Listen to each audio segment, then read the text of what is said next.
क्या अडानी ग्रुप की कंपनियों के हालात ठीक नहीं हैं? क्या अडानी ग्रुप ने जो कर्ज लिए हैं वो चुका पाएगी? वो कौन कौन से भारतीय बैंक हैं जिन्होंने अडानी ग्रुप पर इतना बड़ा दाव लगा रखा है? पिछले सालों में अडानी ग्रुप ने कौन कौन से बैंक से और कितना कर्ज लिया है? और सबसे बड़ा सवाल, क्या सरकार के कहने पर भारतीय सरकारी बैंक अडानी को लोन देते हैं? नमस्कार दोस्तों, एक कहावत तो आपने खूब सुनी होगी, ऊंची दुकान फीके पकवान, लेकिन ये कही क्यों जाती है? इसका मतलब आप ये एपिसोड देखने के बाद अच्छे से समझ पाएंगे। 2,41,394 करोड़ रुपए, ये रकम कितनी बड़ी है? इस बात का अंदाज़ा आप इसी बात से लगा सकते हैं कि देश के चौथे सबसे बड़े राज्य उत्तर प्रदेश के पिछले 3 साल के लिए हुए कर्ज के बराबर है। 2,41,394 करोड़ का ये भारी भरकम कर्ज किसी और पर नहीं बल्कि उस आदमी पर है जो भारत ही नहीं बल्कि एशिया का सबसे दूसरा अमीर आदमी है, जिनका नाम है Gautam Adani. Inside the mind of the reclusive billionaire, Gautam Adani. Gautam Adani. Gautam Adani.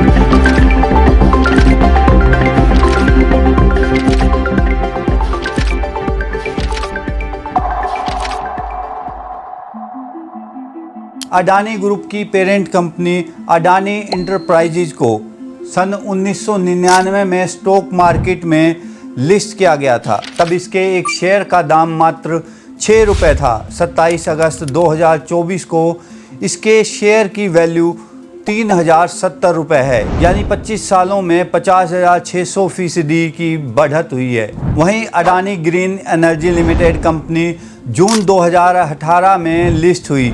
मात्र 6 साल में इस कंपनी के शेयर प्राइस करीब 6300% बढ़े हैं। 29 रुपये का शेयर आज 1883 रुपये का है। अडानी ग्रुप की एक और कंपनी है अडानी पोर्ट्स। साल 2007 में ये कंपनी स्टॉक मार्केट में लिस्ट हुई। महज 17 सालों में इसके शेयर का भाव 700% तक बढ़ चुका है। इसके बावजूद भी 19,000 करोड़ रुपए का लोन तो अडानी ग्रुप ने वर्किंग कैपिटल लोन के रूप में लिया है। अक्सर कंपनियां इस कर्ज का इस्तेमाल अपने कर्मचारियों को वेतन देने या रेंट चुकता करने के लिए ही करती है।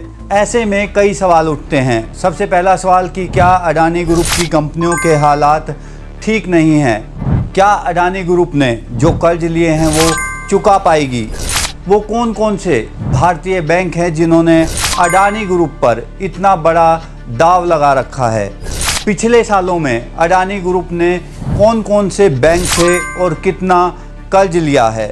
और सबसे बड़ा सवाल, क्या सरकार के कहने पर भारतीय सरकारी बैंक अडानी को लोन देते हैं? साल दर साल जिस तरह से अडानी ग्रुप बड़ा हो रहा है, ये कर्ज भी उसी तरह से बढ़ रहा है। बीते एक साल में कुल कर्ज में करीब 14,000 करोड़ रुपए का इजाफा देखने को मिला है। भारत के अलग अलग बैंक और दूसरे वित्तीय संस्थान ने मिलकर 31 मार्च 2024 तक गौतम अडानी को कुल 88,100 करोड़ से ज़्यादा कर्ज दे चुके हैं। ये अडानी ग्रुप को मिले कुल कर्ज 2,41,394 करोड़ रुपए का सिर्फ 36% है। इसके अलावा अडानी ने 1,40,000 करोड़ रुपए का कर्ज विदेशी नॉन बैंकिंग फाइनेंस कंपनी से भी लिया है। इस कर्ज को आप 2 हिस्सों में बांटकर समझ सकते हैं। पहला है लॉन्ग टर्म लोन। ऐसे लोन अक्सर कंपनियां बिजनेस को बढ़ाने या किसी नए प्रोजेक्ट को शुरू करने के लिए लेती हैं। अडानी ग्रुप के कुल कर्ज का 92% यानी 2,22,000 करोड़ रुपए इसी रूप में लिया गया है। जानकारों की माने तो एयरपोर्ट और ग्रीन एनर्जी बिजनेस के कैपिटल एक्सपेंडिचर के कारण ग्रुप के कर्ज में इजाफा देखने को मिला है। और दूसरा है वर्किंग कैपिटल लोन, जिसे वापस करने की अवधि 1 साल से कम होती है। इस कर्ज का इस्तेमाल अक्सर कंपनियां अपने रोज़मर्रा के काम जैसे कर्मचारियों को सैलरी देने या रेंट चुकाने के लिए करती हैं और मुनाफा होते ही इस कर्ज को चुका देती हैं। अडानी के केस में कुल कर्ज का 8% यानी 19,000 करोड़ रुपए इसी तरह के केस में हैं। अब सवाल ये है कि गौतम अडानी ने लॉन्ग टर्म लोन कौन कौन से भारतीय बैंक से लिए हैं?